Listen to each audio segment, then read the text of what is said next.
My mother has lived a rough life. She lost most of her family to the eruption of Nevado del Ruiz in '85. She lost her first child, my older sister, in '91 to a traffic accident. She lost my father, a civil servant, to a kidnapping gone wrong in '99. I was only 2 years old when he died, so all my memories of him are held in faded pictures in flimsy frames. But my mother swore to keep me and my younger sister out of trouble. She swore we would have a good life, and that we should keep looking ahead. She had this saying that her grandmother used to tell her, something that is rarely heard outside of small, rural communities. Hell, I don't know. Maybe it's just our family that keeps saying it. It goes, "No one returns from the Jaguar." It's an idiom, meaning what is gone is gone. It means you have to let go, and to step away from what's already happened. I grew up in a small community southeast of Bogota. We had a brick house painted a forest green, with these black diamond spots along the front steps. Just passing through, you could easily see where I lived. Mom was the manager of a trucking company, managing timetables, payments, and scheduling.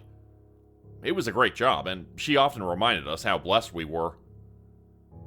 There were only a couple hundred people living in that community, but it was peaceful, and we were all close enough to the big city to get the most modern amenities, if we could afford it.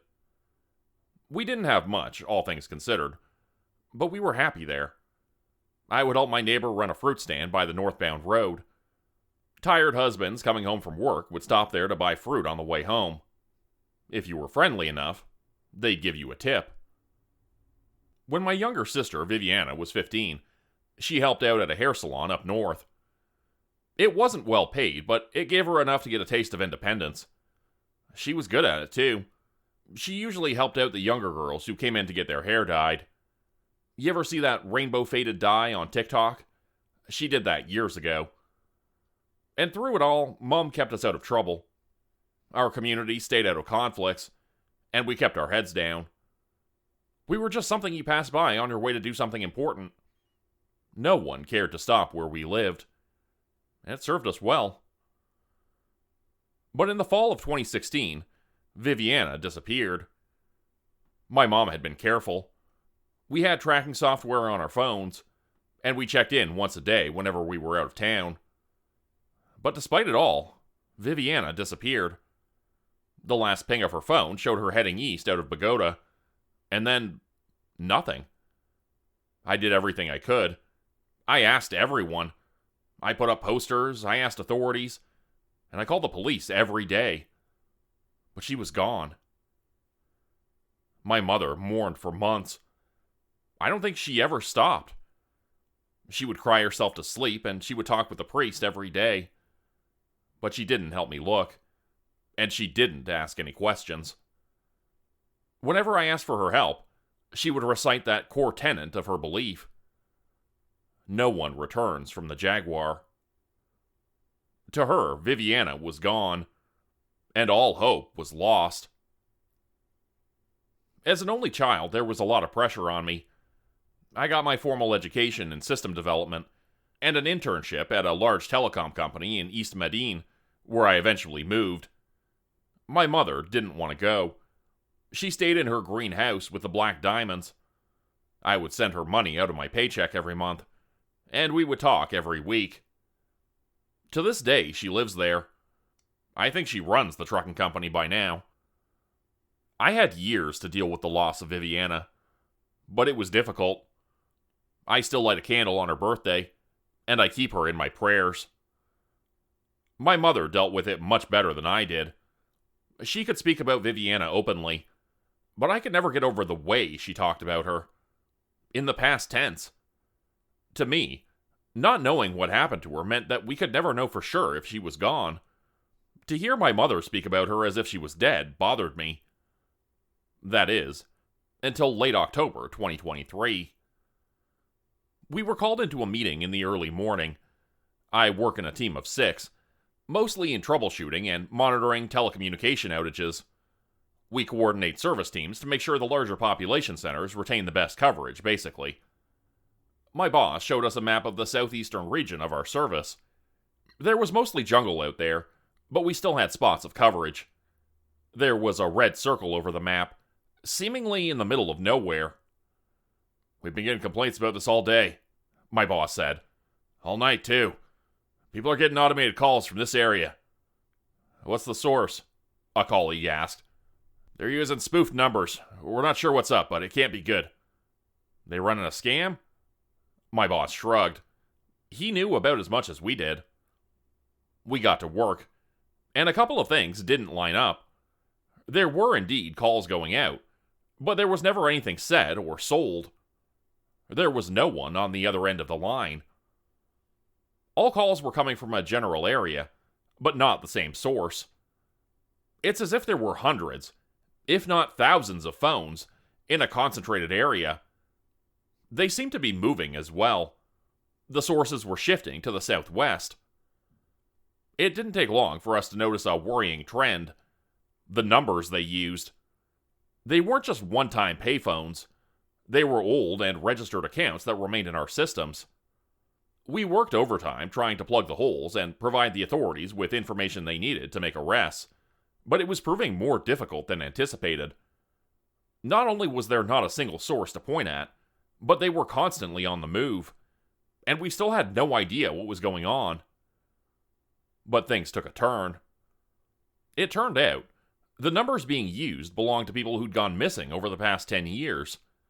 It was as if they'd come back to life. There had to be a scam involved, but we couldn't figure out what, or how. We had no idea how they got a hold of that many phones and accounts, and there was still nothing being sold. I couldn't help but to ask myself a painful question. I didn't want an answer, but I had to seek it anyway.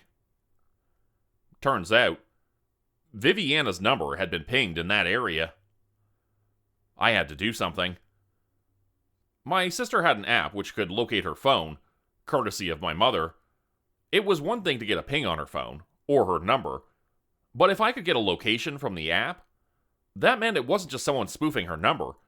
It was her actual phone. That meant whoever ran the scam had, at one point, been in touch with her, or they were the people who took her. It was hard to get a hold of the login information, and most of the software had devolved into outdated legacy versions, but we could get it to run. My colleagues helped me set up an emulator, and within a couple of hours, there I was, hunched over my keyboard at 1 a.m., with a bag of Chocolitos, listening to the rain. And it came back positive. I got a ping. It really was Viviana's phone. For the next few days, I called everyone. I called friends and family. I called the authorities. And of course, I called my mother. I told her Viviana's phone was active, and that we could find out what had happened. I told her we wouldn't have to wonder anymore. But of course, all I got was silence. And that age-old adage, no one returns from the Jaguar. I tried to get in touch with the MPSU, Missing Persons Search Unit. Thing was, they weren't touching this one. As long as it was considered a telecommunication hoax, or a scam, it was up to local law enforcement. But so far, there had been no crime reported. It was just empty phone calls. No one was selling anything. There were no threats. No one was pretending to be anyone. It was just noise over the airwaves. Still, I wasn't the only one who noticed that the numbers were familiar. We got calls from worried relatives of these missing people. I got a call directly to my work phone from a worried father, begging me to help him find his long-missing son. We compiled a list of people who had relatives coming back online in that area. Over just 3 days, that list grew to about 35 families, and those were only the ones who identified themselves. And still, we couldn't get the authorities to investigate. I know it's a lottery, it all depends on who picks up the phone, but the authorities hadn't been getting enough calls, and they seemed to be turning their backs on it completely. Unless something urgent showed up, they wouldn't lift a finger. So I had to make a drastic decision. The way things were looking, The source was going to cross into either Peru or western Brazil in a matter of weeks, easily before the end of the rainy season. So if I wanted answers, I would have to do something myself. I took some time off work and called everyone on the list. I explained to them who I was and that I wanted to follow the source and see for myself. A lot of people supported it, but others were skeptical. They thought this was just part of the scam. Still, a few people were as desperate as I was. There was a man named Hader whose wife had gone missing 4 years ago, and he hadn't been able to get over her. He was ready to do anything. There was also an older man named Brian, who had an older brother who'd gone missing. He also knew an honest guide who could get us to that location. It would cost a lot of money and time. You don't want to travel during rainy season, but we didn't have a choice. It would last all November, and by the end of it, that source would have crossed the border. We had to act fast if we wanted answers. There was also talk of bringing weapons. I've never held a weapon in my life. My mom made sure of it. Hader didn't speak a lot about it, but he seemed to have some live combat experience.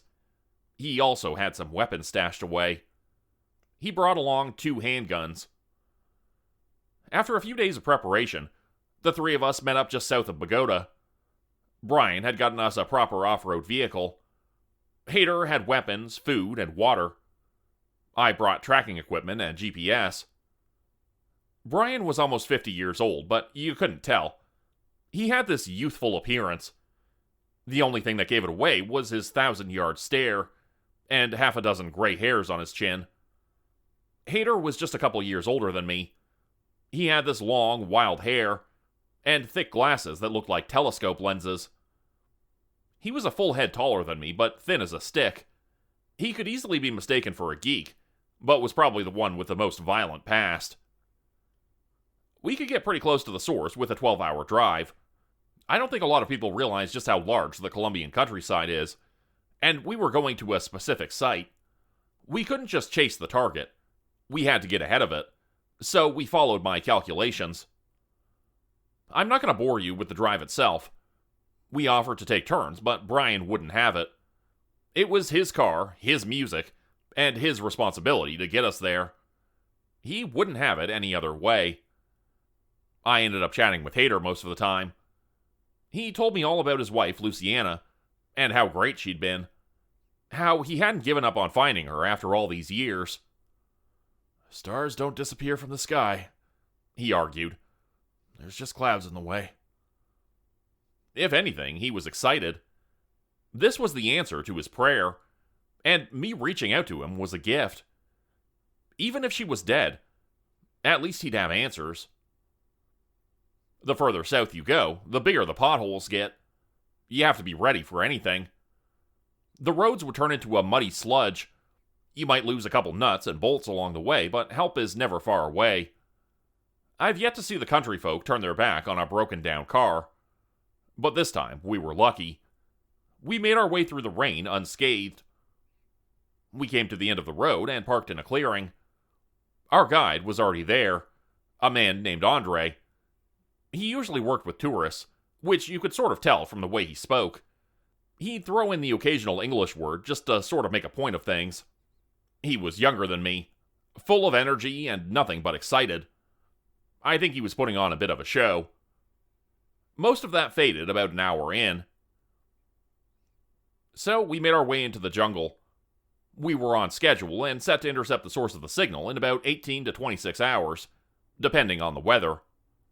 When people think of jungle, they think of explorers with sand-colored hats chopping down bushes and saplings with machetes.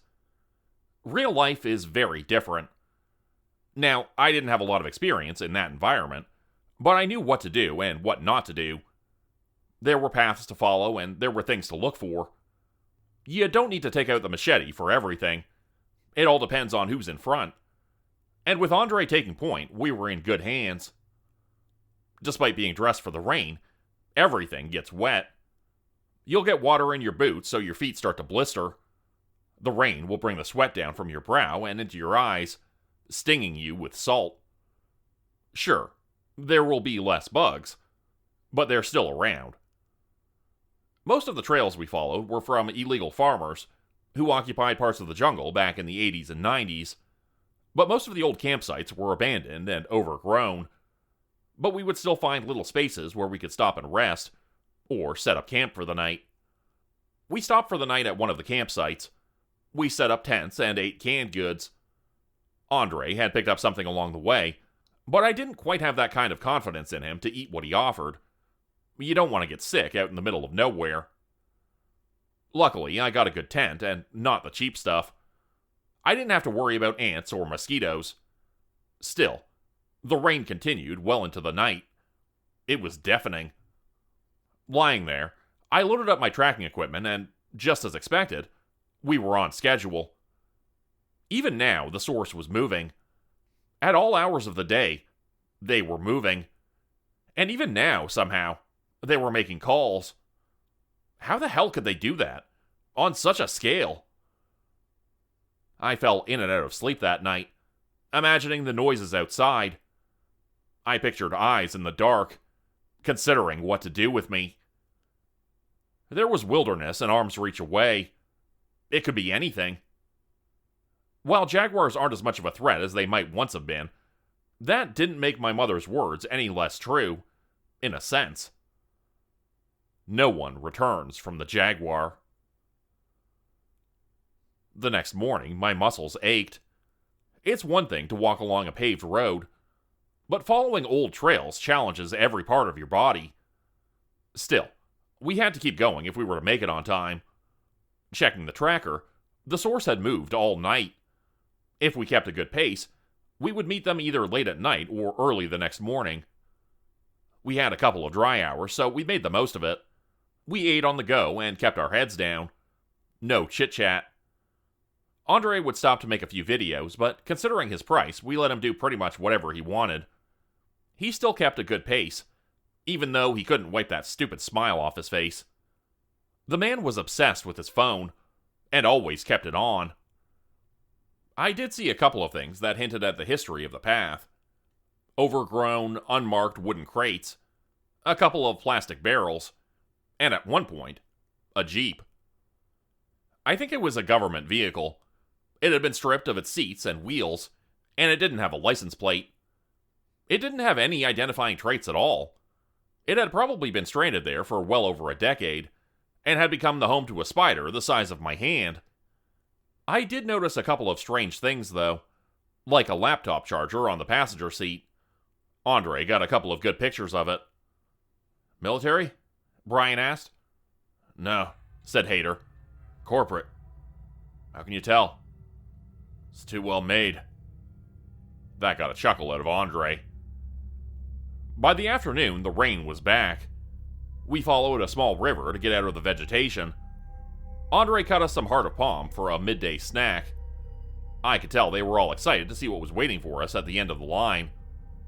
Hader could barely keep his mouth shut, and Brian seemed to get grumpier and grumpier. And me? Well, I couldn't stop looking ahead. It felt like there was always something waiting around the corner. At one point, Andre stopped us. His smile faded, and we huddled around him. He had to raise his voice to be heard over the rain. "We can keep going straight, but it's tough ground," he said. "Or we go around." "What about the river?" Brian asked. "Can't we cross it?" "Not in the rain," Andre said. "What do you want to do?" We looked at one another, shaking our heads. We couldn't break the schedule. "We keep going," I said. "We trust you."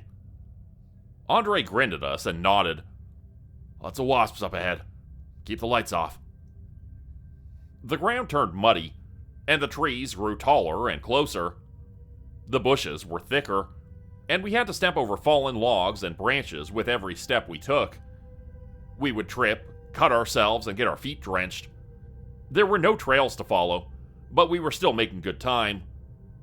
The rain would come and go hour by hour, and at times there'd be so much rain that it looked like we were walking into a wall of water. It also gets real dark real fast. It's hard to explain how dark it gets, but we had to keep going, and we had to keep the lights to a minimum. There are these yellow paper wasps that go straight for the light, and end up stinging you in the face. But the few I noticed had this vivid shade of red. Andre didn't have a lot to say about them. With the lights off, they left us alone. By the end of the day, we were miserable. The source had picked up speed and was slowly moving away. If we didn't want to run into them in the middle of the night, we had to make camp again.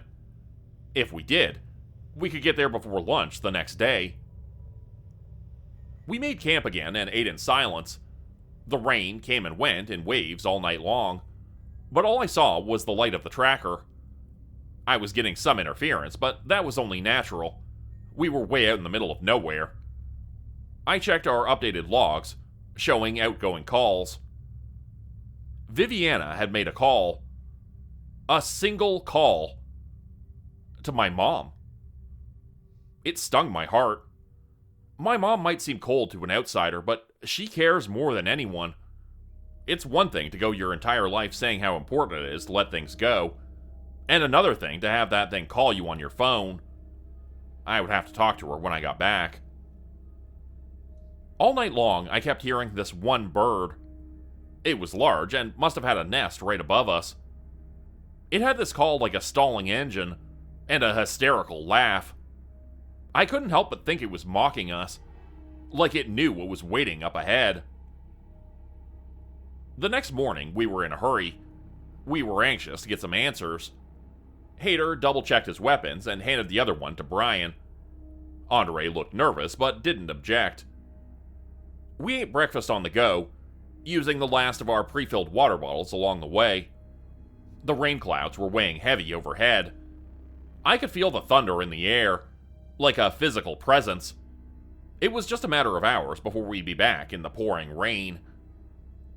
We were following an old trail. We diverged from the river and went up to more elevated ground. The tracker was pointing at a nearby hill.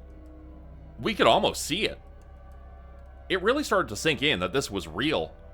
Someone there had to know something, and we were going to get answers. But it worried me just how far Hader and Brian were prepared to go to get these answers. They seemed like nice guys, but you don't really know people until you've seen them under pressure. So we made our final effort, up the hill. The trees spread out as if to make way. 2 hours later, we were just around the bend. There was a circling path up the hill. The tracker had stopped, showing our target wasn't moving anymore. Hader was getting ready, hiding his pistol under his rain jacket. Brian had his stuffed down his belt. Andre was lagging behind a bit, giving us the space to move ahead. He didn't want to get involved. The trees eventually opened into a small glade ahead. This was it. Someone had clearly been there recently. There was a large metal generator connected to a kind of radio antenna, or mobile tower. It had been placed in the middle of the glade for the best reception. "I have to come back for this soon," Hader mumbled. "This expensive equipment." "You know what it is?" I asked. "I think it's a range extender," he said, "for troops to retain communication in remote areas." "But it's not on," added Brian. "The generator's off." It was strange. According to my tracker, this thing was on. And not only that, but there were dozens, if not hundreds, of signals coming from this area. Something was off. We waited for the better part of an hour, but the rain started to come down again. I got a closer look at the electronics. Now, I'm no expert, but a couple of things weren't lining up. First of all was the generator. It didn't have any fuel, and there was no direct connection between the generator and the antenna. The antenna was about 10 feet tall, with 2 satellite dishes on top. There were 4 metal rods holding them up, with support of crisscrossed metal supports. It looked homemade, if anything, but professional still. It was clearly built to a specification, but I couldn't tell for what purpose. There were no wires reaching down from the satellite dishes. There was no power being run through it. I couldn't figure it out. The only thing that made any kind of remote sense was the idea that they hadn't finished installing it. But if that was the case, how could something still be transmitted from that area? Brian was furious. He was circling the glade looking for tracks. Hader was pacing back and forth, looking at me for answers. Andre stayed on the trail, waiting eagerly to start the walk back to the car.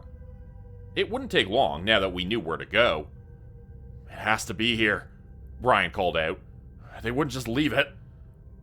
"Maybe they're hiding," Hader called back. "Maybe they saw us." "That's not it," I said, shaking my head. "It's still transmitting." "And where are they?" Brian yelled. "Where are the phones? How the hell do they move this thing?" It was a good question. The generator had wheels, so it could be rolled, but there were no tracks leading up to it. It was as if they'd carried it there, which must have been a hassle and a half. That thing easily weighed 150, maybe 160 pounds, and that wasn't even counting the 10-foot-tall transmitter. We spent some time just going through the glade and anything near it. Brian didn't find anything in particular, but then again, he was barely looking. He was pissed, and he made no intention of hiding it. Hader, on the other hand, went a bit further. He couldn't find anything either. Well, except for a cool patch of flowers he wanted to show. "Kinda look like sunflowers," he said. "But blue." The answers had to be right there, staring us in the face. Looking a bit closer at the generator, I found pieces of a logo etched on the side. It looked like the head of an axe. I'd never seen it before, and neither had the others. Finally, Brian had an idea. He had to yell it out to overpower the increasing rain. "Let's just move it," he said. "We move it and they'll come looking." It was as good an idea as anything.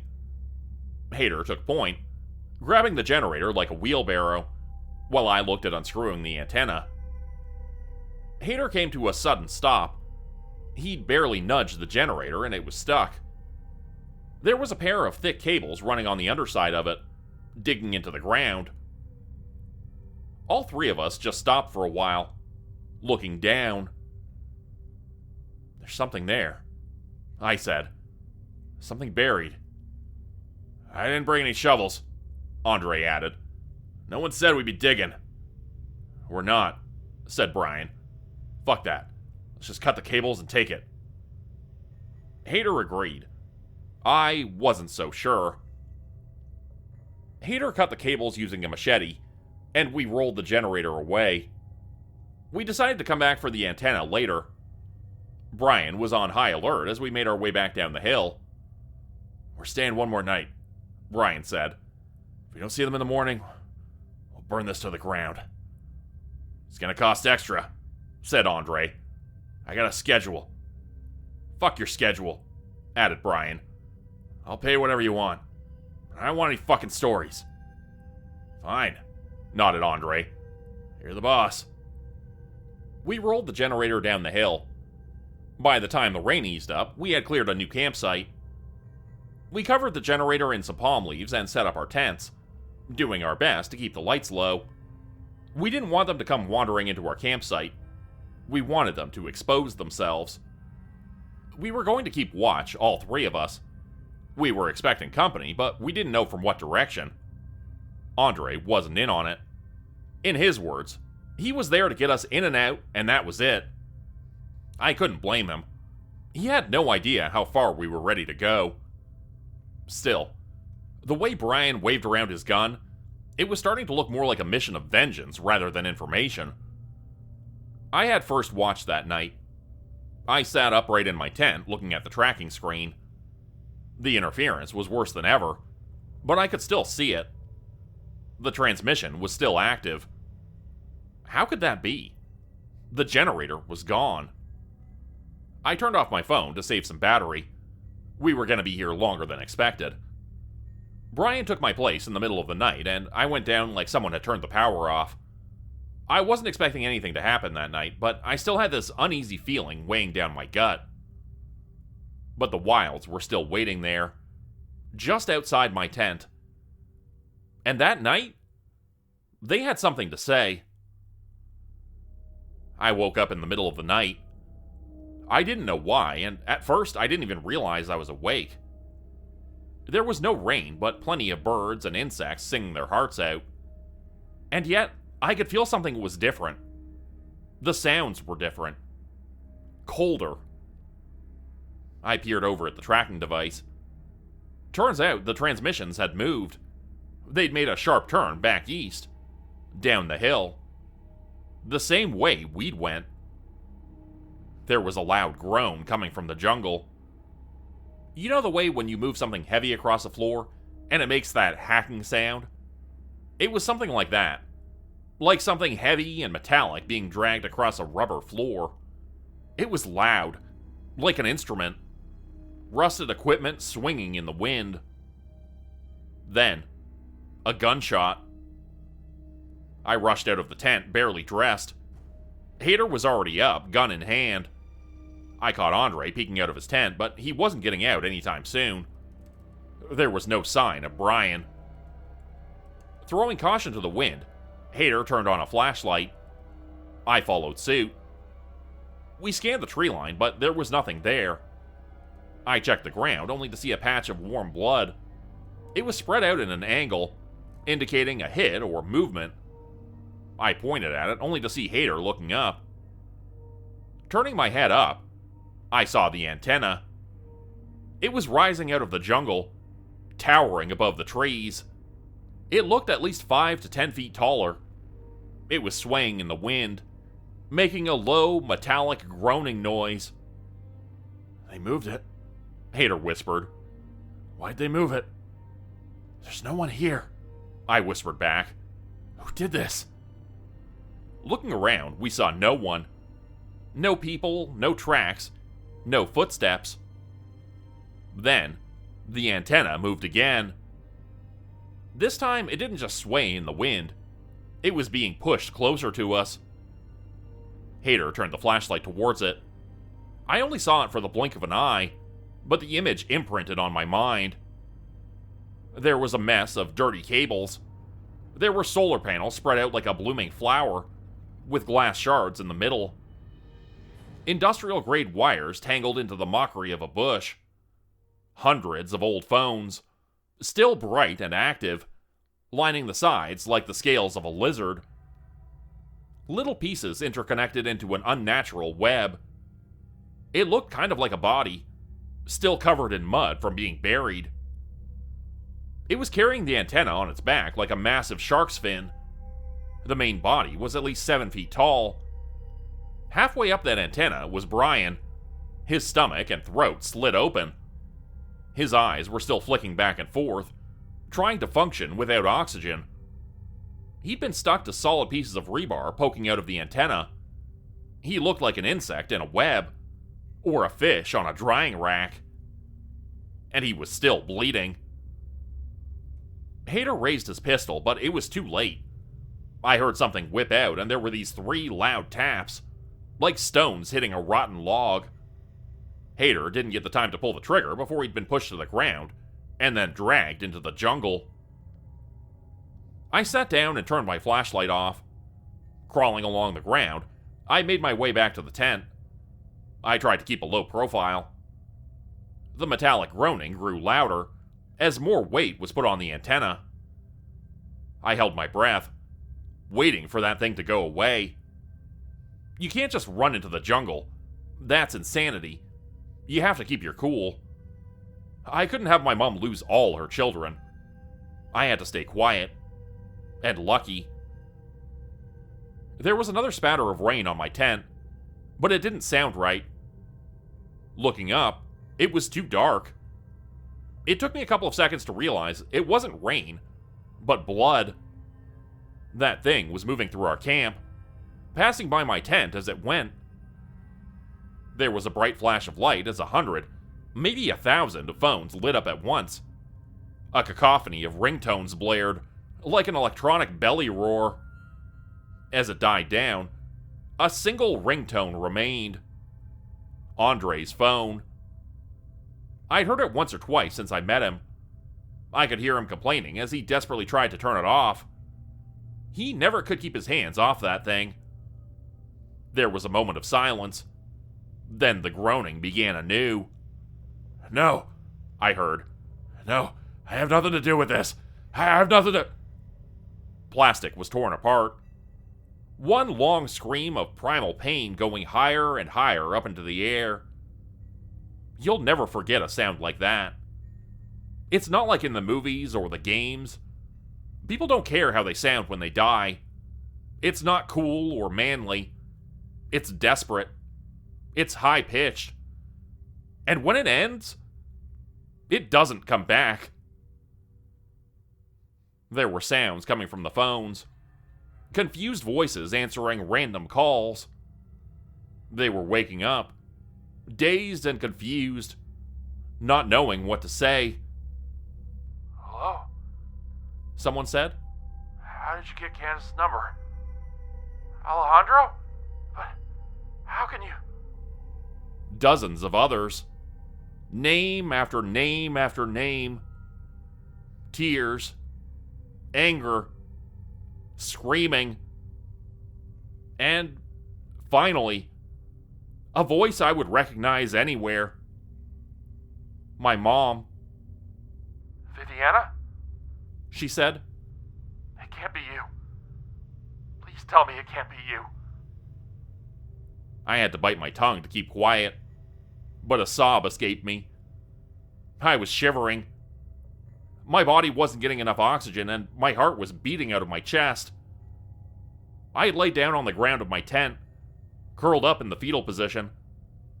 I tried to make myself small and invisible. Something poked at the tent. A steady pressure pushed through, breaking the top open. A long, machete-like blade descended, poking around next to me, probing, testing. Then, it touched the screen of my tracker, and pushed down.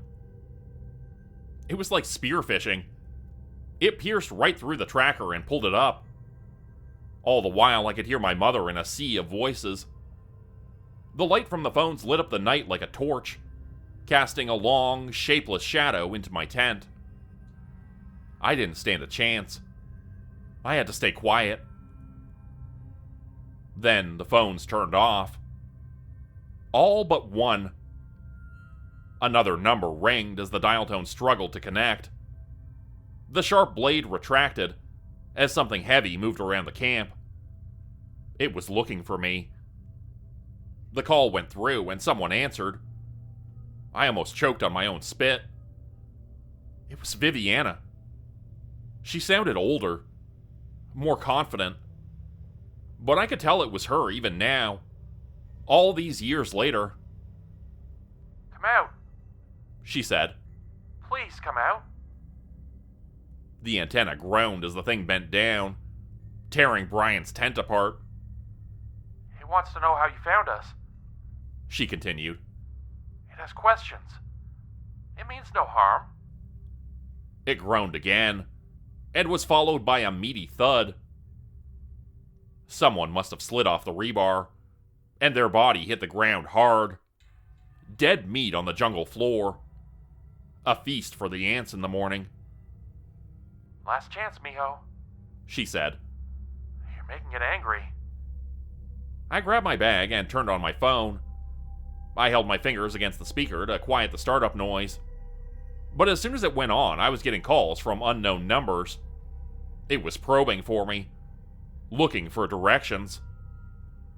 So, I got up, reached my hand out of the tent, and threw my phone into the jungle. There was a rush of activity.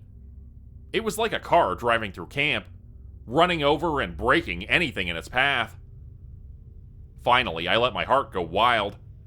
I slapped my boots on, grabbed my bag, and got out of the tent. I didn't even look back. I just headed the other way, as fast as I could, running blindly into the dark. I made some ground, but it was coming back my way. I had to slow down and stay low. I had to sneak in the dark, doing my best not to brush up against anything brittle. It was almost impossible, but thankfully that thing made more noise than I did. Then, the rain. It came back gradually. My first thought was that things couldn't possibly get any worse. But after a moment of hesitation, I realized something. The rain was masking my movement. If I was careful, I could move faster and further away. It couldn't hear me. The last thing I heard was that metallic groaning as the antenna moved back and forth. And somewhere in the distance, still, I heard Viviana's voice, cursing at me, begging for me to come back, questioning me. She was throwing everything at me, hoping to get me to turn back. I'll never forget the last thing she said. "You'll never know what happened. You'll never know." And of all the things said that night, that was the most true. I didn't sleep. I barely even saw the sun coming up. I only noticed by the songbirds sounding different, and there being less mosquitoes. I'd found a trail, but I didn't recognize it. I was lost in the jungle with only a vague direction to follow. I got lucky that day. Mid-afternoon, close to dinner time, I ran into a group of tourists being led by a man who looked a lot like Andre. I broke down completely. I barely remember what I told them, but one thing kept coming back to my mind. "Don't go looking for them," I begged. "Don't go looking. Please, don't."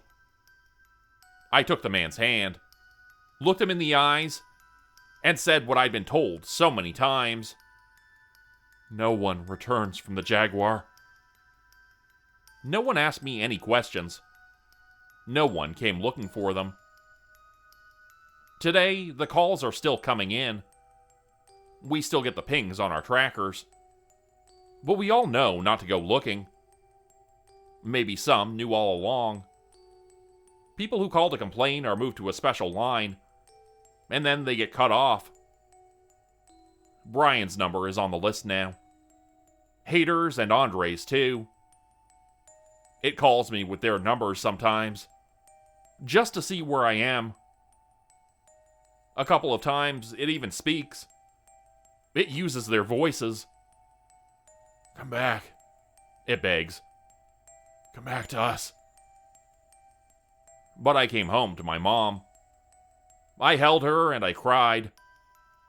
When she asked where I'd been, I didn't have the heart to lie. "I went looking for her," I admitted. "I went to see her." "What did you find, son?" I searched my heart for the answer. And it was right there. It was there all along. I found the Jaguar. Become a channel member today for early access, bonus videos, and special emojis only available to members. Check out the description below or click the join button for more info. If you'd like another way to help support the channel, please consider joining my Patreon page at patreon.com/JordanGroupHorror. As a patron, you'll get access to bonus videos and content. You'll be credited at the end of every video going forward, and if you decide to stay for 3 months, I'll name a character after you which will be featured in a Hollow's End story. Links to join the Patreon are in the description. Thanks everyone for listening. Please like, subscribe, and comment to help the channel continue to grow, and see you again next time at 4 p.m. Eastern Standard Time. Hope you have a great night.